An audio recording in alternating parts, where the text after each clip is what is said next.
Assalamualaikum warahmatullahi wabarakatuh.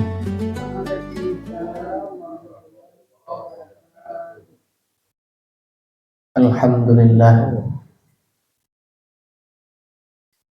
Alhamdulillahilladzi arsala rasulahu bil huda wa dinil haqq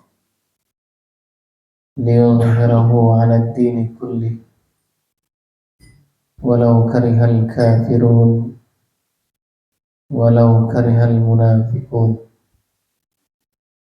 Asyhadu an la ilaha illallah wahdahu la syarika lah wa asyhadu anna Muhammadan abduhu wa rasuluhu alladzi la nabiyya ba'd. Allahumma salli wa sallim wa barik ala hadzal nabiyil karim wa ala alihi wa ashabihi wa man tabi'ahum bi ihsanin ila yaumiddin. Ibu-ibu, bapak, sidang jamaah Isya dan tawajuh rahimakumullah. Pertama-tama bersyukur kita kepada Allah dengan ucapan alhamdulillahirabbil alamin. Kemudian senantiasa kita usahakan, kita maksimalkan mendekatkan diri kepada Allah Subhanahu wa taala. Maka kita niatkan, kita ikhlaskan hati kita dalam setiap ibadah kita, bahwa ibadah kita itu tujuannya untuk mendekatkan diri kepada Allah. Tawajuh yang kita lakukan tujuannya untuk mendekatkan diri kepada Allah. Jadi setiap doa-doa kita untuk mendekatkan diri kepada Allah, menambah ilmu, mendengarkan kajian, tujuannya untuk mendekatkan diri kepada Allah Subhanahu wa taala. Kemudian berselawat kita kepada baginda Nabi Muhammad sallallahu alaihi wasallam dengan ucapan Allahumma salli ala sayyidina Muhammad wa ala ali sayyidina Muhammad. Mudah-mudahan Allah sampaikan salawat dan salam kita kepada baginda Nabi Muhammad sallallahu alaihi wasallam. Ibu-ibu, bapak jemaah rahimakumullah. Minggu lalu telah kita jelaskan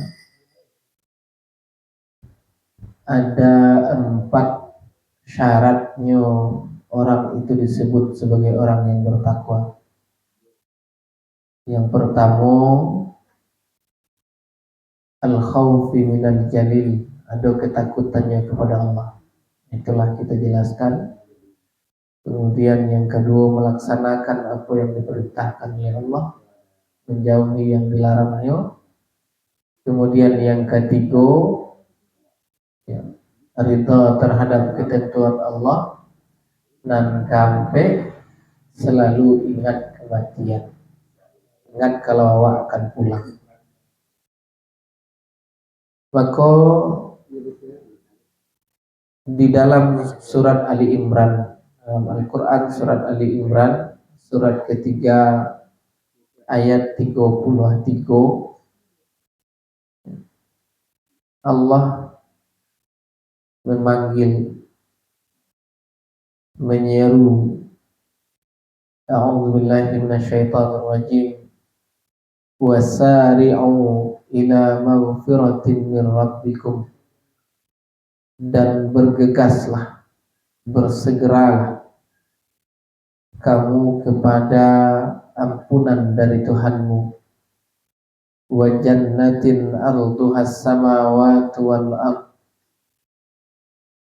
dan kepada surga yang luasnya seluas langit dan bumi, u'iddat lil muttaqin, surga itu disediakan untuk orang-orang yang bertakwa. Maka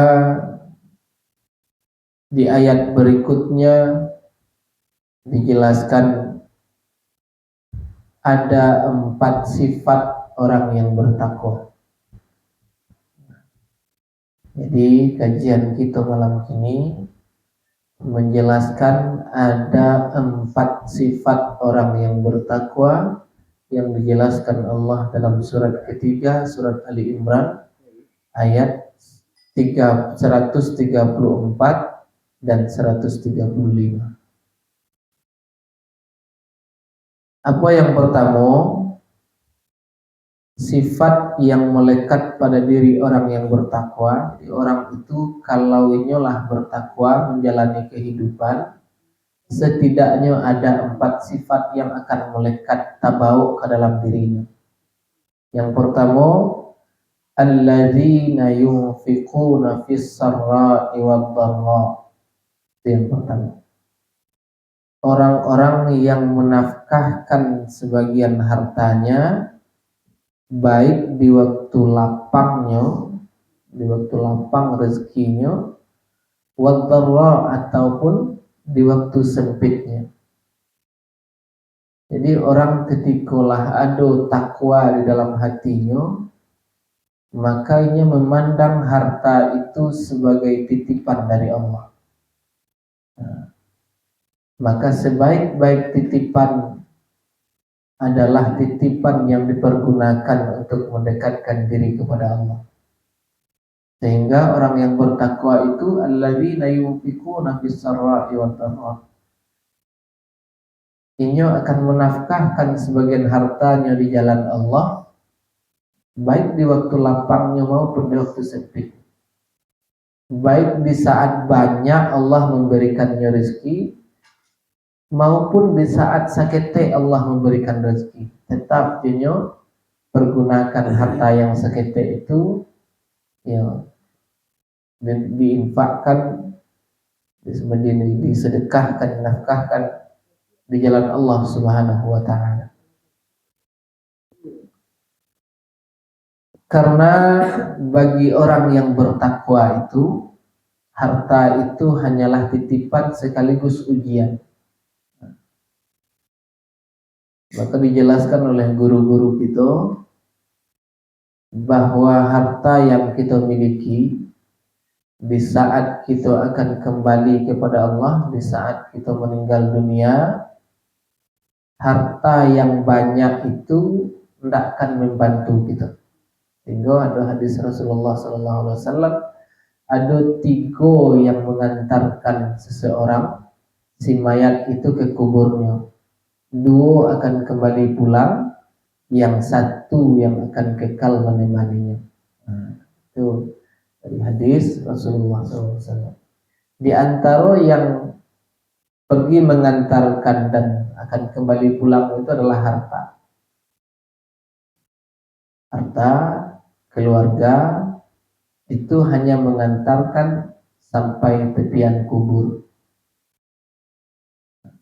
Yang kekal menemaninya di alam kubur adalah amal. Maka harta yang diinfakkan lillahi ta'ala itu menjadi amal. Salat yang kita lakukan lillahi ta'ala menjadi amal. Harta yang kita pergunakan di jalan Allah itu menjadi amal. Untuk membantu saudara-saudara, membantu orang-orang fakir, membantu orang-orang miskin, membantu majelis-majelis, membantu pembangunan surau, membantu pembangunan masjid, membantu saudara-saudara kita yang terkena musibah, membantu saudara kita, saudara seiman kita yang dalam masa perperangan sedang ditindas. Nah, itu termasuk di situ. Yang penting dari dalamnya lillahi ta'ala. Dan kalau orang itulah bertakwa, pasti dari dalamnya, di kalbunya itu karena Allah saja, karena Allah lah memberikannya kelapangan, karena Allah lah melapangkan hidupnya, Allah lah memudahkan hidupnya, maka menyempurnakan penghambaannya kepada Allah. Jadi dari Allah rezeki, maka dia pergunakan karena Allah. Itu yang pertama. Alladzina yunfiquna fis sarra'i wad dharra. Kemudian yang kedua, wal kaziminal ghaidha. Yang kedua itu orang yang bertakwa itu akan mampu menahan amarahnya. Nah, jadi kalau orang yang tidak mampu menahan amarah, artinya di kalbunya hilang takwa. Karena ketika kalbunya bertakwa, statusnya sebagai orang yang bertakwa dijamin oleh Allah, disampaikan dalam Al-Quran, wal kaziminal ghaidha, ini akan menahan amarah. Nah, kata Rasulullah SAW dalam sebuah hadis riwayat Bukhari, laisa syadidu bis-sura', orang yang kuat bukanlah orang yang menang bergulat, bukan orang yang menang bercakap. Innamas syadidul ladzi yamliku nafsahu 'indal ghadab, akan tetapi orang yang kuat adalah orang yang mampu menguasai dirinya ketika ia marah. Itu kata baginda Nabi. Orang yang kuat itu bukanlah orang yang menang bergulat, bukanlah orang yang menang dalam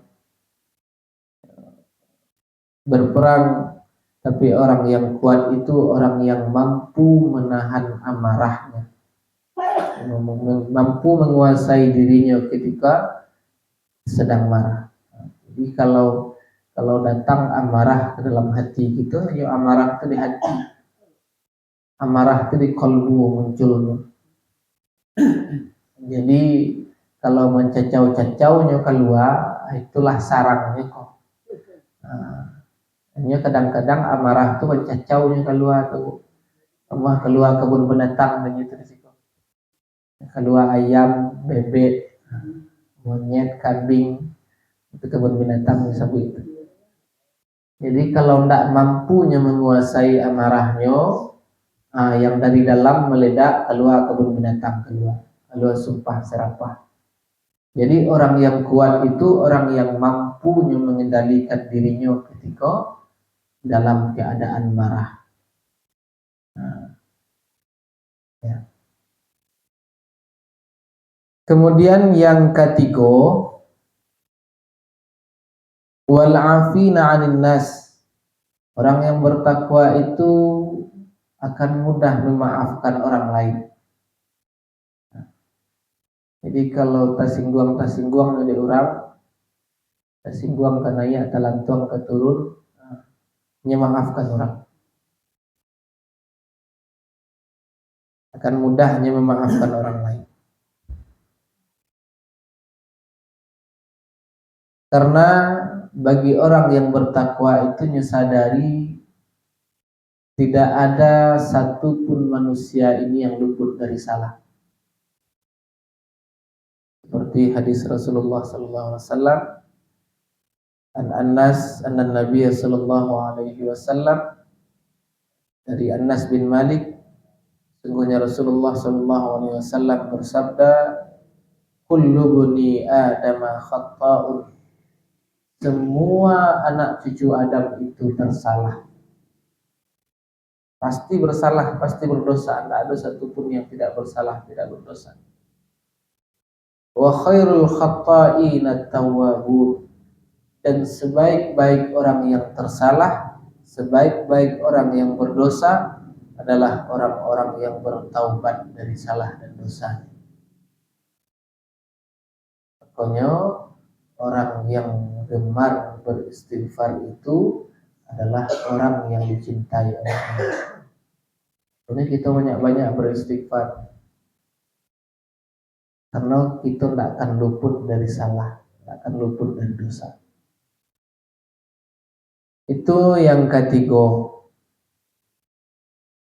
Kemudian yang terakhir, sifat yang keempat, idza fa'alu fahishatan aw zalamu, orang-orang yang apabila mengerjakan perbuatan keji, aw zalamu anfusahum, atau melakukan perbuatan yang menzalimi diri sendiri, zakarullah, mereka ingat kepada Allah.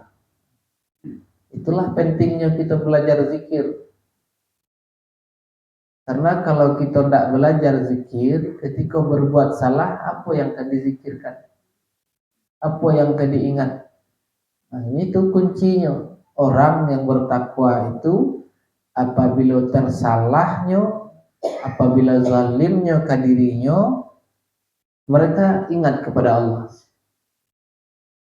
Ingat dulu, baru fastaghfaru lidzunubihim. Maka mereka minta ampun atas dosa yang telah mereka lakukan. Kalau tidak ingat mereka kepada Allah, maka tidak akan minta ampunnya dari salahnya. Sehingga pentingnya kita belajar berzikir supaya ketika kita tersalah, ketika kita zalim ke diri awak, ketika kita lalai, ada yang mengingatkan kita kepada Sang Khalik. Ada yang mengantarkan kita untuk fastaghfaru lidzunubihim, untuk beristighfar minta ampun kepada Allah atas salah-salah itu. Di lanjutan ayatnya, wa may yaghfir dzunuba illallah, dan siapa lagi yang dapat mengampuni dosa mereka selain daripada Allah. Karena orang yang bertakwa itu akan menyadari di dalam kalbunya, di dalam hatinya, tidak akan ada satupun yang dapat mengampuni dosanya selain daripada Allah Subhanahu wa taala. Nah, kemudian setelah mereka minta ampun kepada Allah dan mereka tidak meneruskan perbuatan kejinya itu, sedang mereka mengetahui.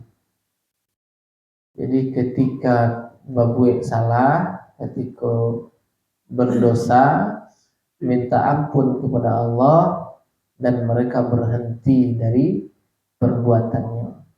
Itulah kira-kira ada ampe sifat orang yang bertakwa yang disebutkan oleh Allah di dalam surat Ali Imran. Yang pertama tadi, mereka akan menginfakkan sebagian hartanya baik di waktu lapang maupun sempit. Karena orang yang bertakwa akan merasa harta yang dia miliki itu adalah titipan dari Allah, pemberian dari Allah. Kalau dakwah infakkan karena Allah, di jalan Allah, membantu agama Allah, suatu saat harta itu akan hilang juga. Tapi yang untuk awaknya tidak ada. Nah, contoh ibu punya pitih 100.000 ini. Nah, ibu 100.000 pecahan 10.000, 10.000. Disedekahkan 10.000. Kan 10.000 yang hilang. Yang 90.000 dibawa pulang. Nah, biswa sambil pulang, singgah ke lapau, singgah ke pasar, singgah ke apa. Tak ada lah ceruk rabihnya. Dan itu tuh untuk dunianya tuh dimakan nabihnya, dipakai lapuaknya, di bagian ke baju dipakai kaburuaknya tuh, di bagian ke makanan kaja kaponya tuh, kabusuaknya tuh. Tapi nan 10.000 yang tinggal tadi itulah yang akan mengawal nyawa ke dalam kubur. Makanya syarat kata Imam Ali, syaratnya orang yang bertakwa itu selalu ingat mati. Karena apa? Karena mereka akan siap-siap apa yang kawak bawa ke akhirat. Nyambung dengan surat Ali Imran tadi yang dijelaskan oleh Allah dalam Al-Quran. Karena mereka dalam rangkanya bersiap-siap setiap rezeki yang Allah berikan kayaknya, baik banyak maupun seketik, akan selalu nyinfakkan, nyebantu orang, nyebantu agama Allah, nyebantu surau. Kemudian yang kedua, apa tadi Bu? Yang kedua,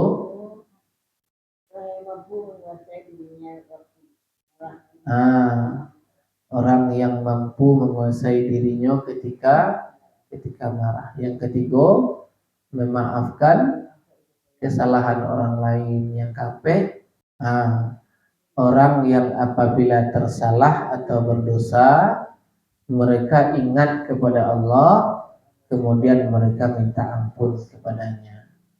Nah, makanya sebelum masuk tarikat itu kan mandinya mandi taubat, bertaubat. Itu dalam rangka menjalankan perintah Allah. Belajar awak ketika awak tersalah, ketika berdosa, tahu awak baca caranya minta ampun. Nah, itu yang diajarkan oleh mursyid. Mursyid itu artinya mentor atau tutor. Nah, ada namanya pembimbing. Nah, pokoknya para mursyid itu sering dipanggil ayah atau buya. Karenanya membimbing di setiap waktunya, ajarkan ketika tersalah, mengajarkan caranya. Nah, itulah kira-kira kajian singkat kita pada malam ini. Mudah-mudahan kita tetap istiqomah dalam menjalankan, dalam latihan, tetap istiqomah dalam berzikir, bertawajuh, supaya apa? Supaya amalan kita meningkat kualitasnya. Mudah-mudahan kalau semula kita orang awam, setelah kita menjalani latihan-latihan, mudah-mudahan kita tergolong orang-orang yang beriman. Nah, sehingga ada doa-doa kita yang sering juga kita bacakan. Allahumma ja'al dinana dinan Nabi Muhammadin sallallahu alaihi wasallam. Ya Allah, jadikanlah agama kami agama yang diajarkan oleh Rasulullah sallallahu alaihi wasallam. Wa islamana islamal muslimin. Jadikanlah Islamnya kami Islamnya orang-orang yang disebut Allah sebagai orang-orang muslim. Wa imanana imanal mu'minin. Jadikanlah iman-iman kami imannya orang yang disebut sebagai mukminin. Wa a'malana a'malus salihin. Jadikanlah amalan-amalan yang kami kerjakan amalan-amalan orang-orang yang disebut sebagai orang-orang salihin. Wa niyyatana niyyatan mukhlisin. Jadikanlah niat-niat kami dalam beribadah niatnya orang-orang yang disebut dengan mukhlisin atau orang-orang ikhlas. Wa salatana salatal khashi'in. Jadikanlah salatnya kami seperti salatnya orang-orang yang disebut dengan khashi'in, orang-orang yang khusyuk dalam salatnya. Wa siyamana siyamal khaifin. Jadikanlah puasa-puasanya kami itu puasanya orang yang disebut dengan khaifin, orang yang takut kepada Allah Subhanahu wa taala. Nah, itulah di antara doa kita supaya apa? Supaya amalan-amalan kita sesuai dengan apa yang diajarkan oleh Rasulullah, supaya dapat kita ridhonya Allah. Karena slogan kita, tujuan kita, ilahi anta maksudi wa ridhaka matlubi. Ya Tuhanku, engkau sajalah maksudku dan ridhomu yang kutuntut. Nah, itu saja Bapak Ibu. Banyak salah, mohon maaf. Billahi taufiq. Assalamualaikum warahmatullahi wabarakatuh. Aduh, tanya Bu.